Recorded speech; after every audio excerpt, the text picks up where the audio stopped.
আপনার আমার সকলের প্রিয় YouTube channel one day suspense হাজির হয়েছে ভিন্ন ভিন্ন স্বাদের বাংলা গল্পের বিপুল সম্ভার নিয়ে আপনার দোরগোড়ায়। শুনতে থাকুন। আজ শুনুন প্রমা মজুমদারের লেখা চোখে জল এনে দেওয়া হৃদয়স্পর্শী একটি অসাধারণ গল্প, মায়ের ডায়েরি। মায়ের শেষকৃত্য সম্পূর্ণ করে অনি এইমাত্র বাড়ি ফিরেছে। বাড়িটা চুপচাপ হয়ে আছে।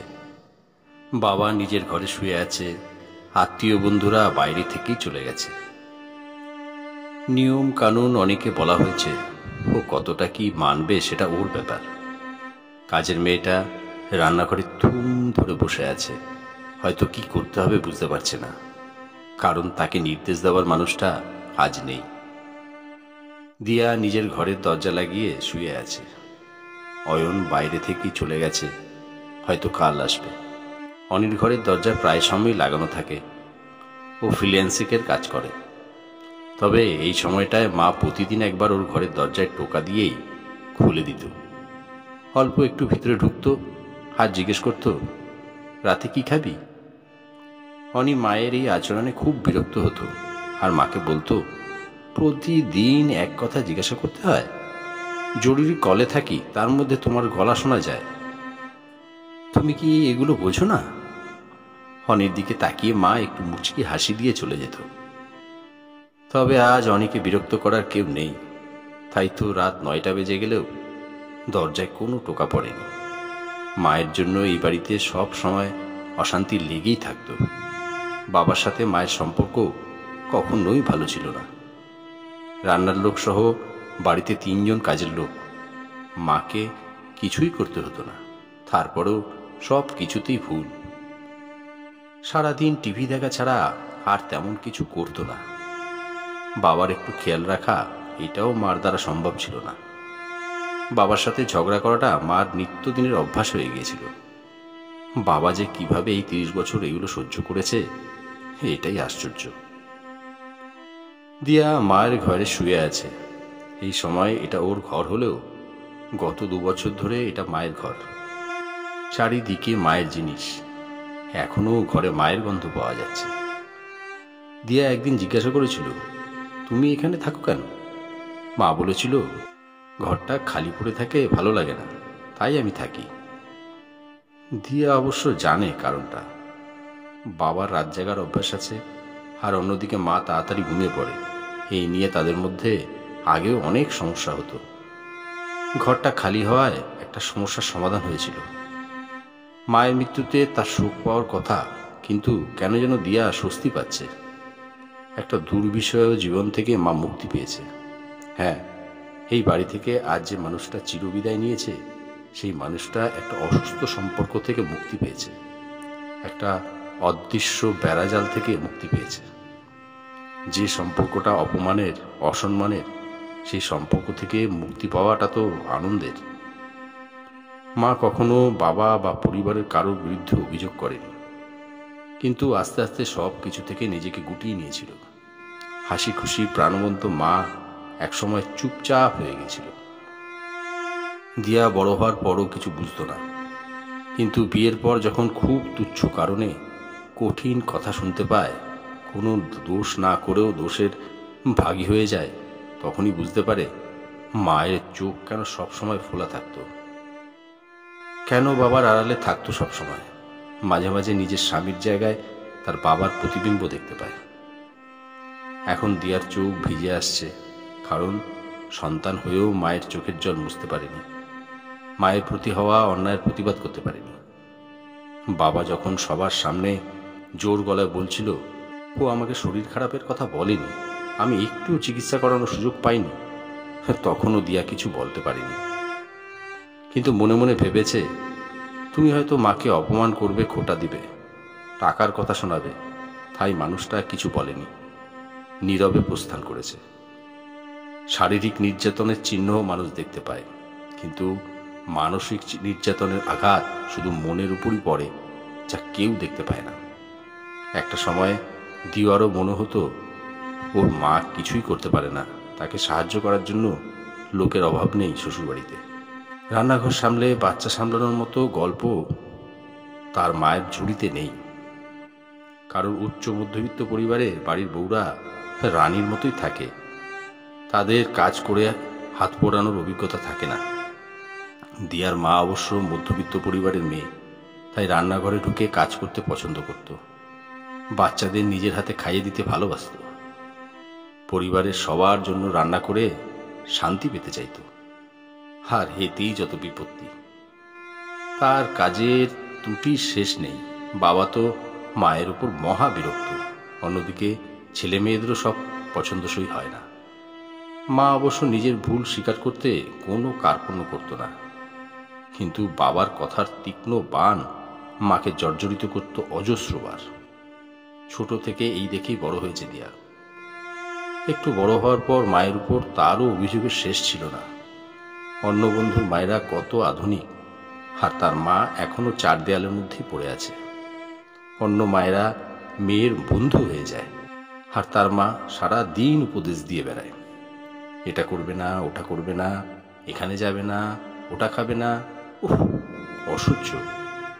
তাই তো এই নিয়মের বেড়াজাল থেকে মুক্তি পাওয়ার জন্য খুব অল্প বয়সেই পড়াশোনা শেষ করেই বিয়ে করেছিল দিয়া। সিদ্ধান্তটায় মায়ের মত নেওয়ার দরকার মনে করেনি সে। তবুও মা উপযাজক হয়ে তাকে বলেছিল, যেখানে তোমার মর্যাদা আছে সেখানেই যেও, যেখানে সম্মান আর ভালোবাসা পাবে সেখানেই বাধা পড়ো। কথাগুলো আজও কানে বাজছে দিয়ার। সম্মান আর ভালোবাসার কাঙাল ছিল তার মা, যা এই পরিবার তাকে কখনোই দেয়নি। ভালোই হলো মায়ের জীবন অবসান হয়ে। মানুষটাকে আর কেউ কথায় কথায় অপমান করতে পারবে না। একটা ছেঁড়া সুতোয় ভর করে মানুষটা 30 বছর বেঁচে ছিল, আর কত। অনেকে একটা দায়িত্ব দেওয়া হয়েছে, মায়ের ছবি বাঁধাই করতে হবে। কাল থেকেই শ্রাদ্ধের সব তোড়জোড় শুরু হবে, ছবি একটা লাগবেই। অনির মোবাইলে মায়ের খুব বেশি ছবি নেই, যেগুলো আছে সেগুলো ফ্রেম করার মতো না। বাধ্য হয়ে অনি মায়ের ঘরের দিকে যায়। দিয়া ঘরে নেই, হয়তো রান্নাঘরে গেছে। অনি মায়ের আলমারি খোলে। আলমারিটা খোলার সাথে সাথে একটা মিষ্টি গন্ধ নাকে এসে লাগে। আলমারিটা সুন্দর করে গোছানো। যাক, মা তাহলে নিজের ব্যাপারে সচেতন ছিল। একটা অ্যালবামের কথা অনির মনে আছে, যেখানে ওদের পারিবারিক ছবি আছে। সেখানে হয়তো মায়ের ছবি পাওয়া যাবে, তাই এই ঘরে আসা। হ্যাঁ, পেয়েছে অ্যালবামটা, সাথে একটা ডায়েরি। উপরে কারো নাম লেখা নেই, তবে ভিতরে গোটা গোটা করে অনেক কিছু লেখা। অনি নিজের লোভ সম্বরণ করতে পারল না, অ্যালবাম আর ডায়েরি নিয়ে আলমারিটা লাগিয়ে দিল। ডায়েরিটা অনির মায়ের। লেখা থেকে বোঝা যাচ্ছে মা যে ডায়েরি লিখত এটা অনি জানতো না, তাই ভীষণ অবাক হয়েছে। ডায়েরিটা অনেক পুরনো, পাতাগুলো লাল হয়ে গেছে, কয়েকটা পাতা কেমন খসখসে হয়ে গেছে, ভিজে গেলে বই যেমন হয়। প্রথম পাতায় লেখা, আজ একটা অদ্ভুত কারণে কুণালের কাছে বকা খেলাম। সকালে খাবার টেবিলে ঘটনাটা ঘটে। গত 3 মাস আগে এই বাড়িতে বিয়ে হয়ে এসেছি, তবে রান্নাঘরে খুব একটা ঢুকতে হয়নি। নিজের ইচ্ছায় সবাইকে খাবার পরিবেশন করছিলাম। হঠাৎ কুণাল রাগ করে রুটিটা আমার মুখের উপর ছুঁড়ে মারে, কারণ রুটিটা পোড়া ছিল। ঘর ভর্তি মানুষ, আমার শাশুড়ি, শ্বশুর, ননদ সবাই আর চোখে আমার দিকে তাকিয়েছিল। কি লজ্জা! কিন্তু আমি তো রুটি বানাইনি, এতে আমার দোষ কোথায়? তারপর কুণাল আমাকে কয়েকটা কথা শোনায়। আমি কাজ করতে পারি না, কিছুই শিখে আসিনি, রান্নার জ্ঞান নেই, ইত্যাদি ইত্যাদি। আমি আহাম্মকের মতো দাঁড়িয়ে থেকে সব শুনেছি, কিছু না করেও দোষী হলাম। আমার শাশুড়ি পাশ থেকে বললেন, এত ছোট মেয়েকে বউ করে আনাটাই ভুল হয়েছে। আমার বয়স এখন 17 বছর। আমি কি সত্যি কিছু বুঝি না?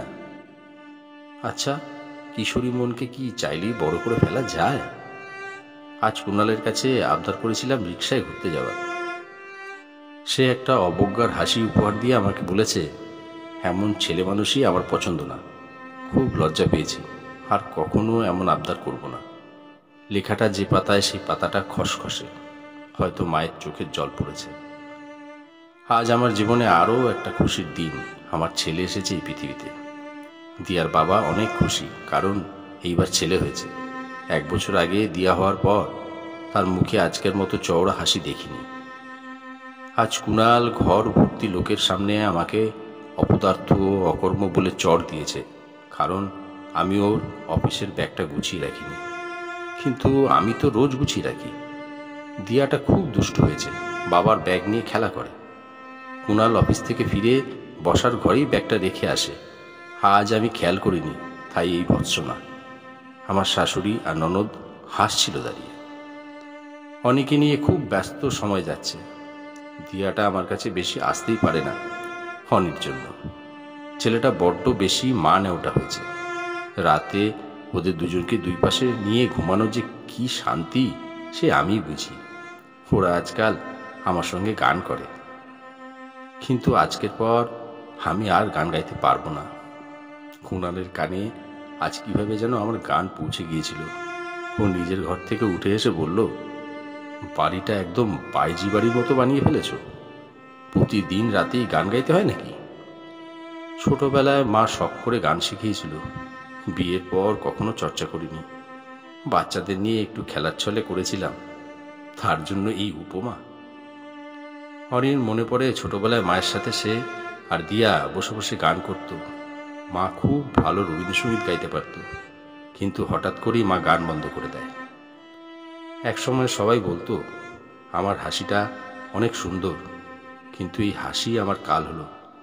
আজ কুণালের অফিসের কয়েকজন বাসায় এসেছিল ওর আমন্ত্রণে।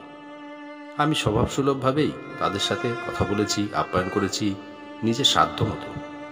ওরা চলে যাওয়ার পর কুণাল বন্ধ দরজার ভিতরে আমাকে এমন কিছু কথা শোনালো, যা শোনার পর আয়নায় নিজের দিকে তাকাতেই লজ্জা লাগছে। আচ্ছা, রাস্তায় দাঁড়িয়ে থাকা মেয়েদের হাসিও কি সুন্দর? অনি মায়ের হাসি মাখা মুখ কল্পনা করার চেষ্টা করলো, কিন্তু অবাক হলো, মনে করতে পারছে না। অনেক আগের বসার ঘরে মায়ের একটা ছবি টাঙানো ছিল, মা আর বাবার। মায়ের বয়স তখন হয়তো 21 কি 22। মুখে কি মিষ্টি একটা হাসি। একদিন স্কুল থেকে ফিরে দেখে সেই ছবিটা আর নেই। মা বলেছিল ভেঙে গেছে। আজ বুঝতে পারছে ছবিটা ভেঙে যায়নি, সম্পর্কটা ভেঙে গেছিল। কুণালের সঙ্গে একসাথে থাকাটা দুর্বিষহ হয়ে উঠছে দিন দিন। প্রায় প্রতিদিন ওর সাথে কথা কাটাকাটি হয়। ওর সাথে আমার মনের মিল কখনো না থাকলেও একটা সমঝোতা ছিল, এখন সেটাও চলে যাচ্ছে। ছেলে মেয়ের মুখের দিকে তাকিয়ে এই সংসারটা ছেড়ে যেতে পারছি না। সন্তানের মায়া মনে হয় সব কিছুর ঊর্ধ্বে। পাতাটা একদম খসখসে, হয়তো অনেক চোখের জল জমা আছে এই পাতাটায়। দিয়ার আজকাল একটু পরিবর্তন হয়েছে। বাড়ি এলেই আমার পাশে এসে বসে, আমাকে জড়িয়ে বসেছিল অনেকক্ষণ। মুখে কিছু বলে না, হয়তো নিজের জীবন দিয়ে মায়ের কষ্ট অনুধাবন করছে। তবে আমি জানি আমার মেয়ের জীবন আমার মতো হবে না, কারণ ও নিজের অধিকার আদায় করে নেবে, নয়তো সরে আসবে। অনিটা আজকাল খুব ব্যস্ত থাকে, সারা দিন বাসায় থাকে না, আর যখন থাকে তখন কম্পিউটারের সামনে বসে থাকে। ও বাইরে যাওয়ার পর প্রতিদিন ওর ঘর আমি নিজেই পরিষ্কার করি। ওর ধারণা কাজের ছেলেটা ঘর গোছায়। অনির খুব পরিষ্কারের বাতিক আছে, তাই ওর সব কাজ আমি নিজের হাতেই করি। যেখানে সেখানে টাকা রেখে দেয়, আমি সেগুলো ওর আলমারিতে গুছিয়ে রাখি। ওর পছন্দের খাবার রান্না করি, যদিও কেউ বুঝতে পারে না। সময় কাটে না, তাই নিজেকে ব্যস্ত রাখার চেষ্টা করি কাজের মধ্যে। ইদানিং একটা খুব বাজে ইচ্ছা হয়, অনিকে সেই ছোটবেলার মতো জড়িয়ে ধরে আদর করতে ইচ্ছা করে। ওর চুলগুলোয় হাত বুলাতে মন চায়। কি লজ্জার কথা, ছেলে তো আমাকে আর ছোটবেলার মতো পছন্দ করে না। তার এই অপদার্থ মা তাকে খুব বিরক্ত করে। তবে বিরক্তিই সই। সারাদিনে একবার তো এই বাহানায় ছেলেটা আমার দিকে তাকায়, নইলে আমার দিকে তাকানোর সময় কই ওর কাছে। অনেক চোখ ভিজে আসছে। ছোটবেলায় প্রতিদিন সে মায়ের সাথে স্কুলে আসা যাওয়া করত, রিক্সায় বসে দুজনে খুব গল্প করত। একদিন হঠাৎ মায়ের বাইরে যাওয়া বন্ধ হয়ে যায়। তার বদলে দারোয়ান কাকা তাকে স্কুলে নিয়ে যেত। এক রাতে বাবাকে বলতে শুনেছিল বাইরে গিয়ে মায়ের সাহস বেড়ে গেছে, তাই মায়ের ঘর থেকে বেরোনো বন্ধ।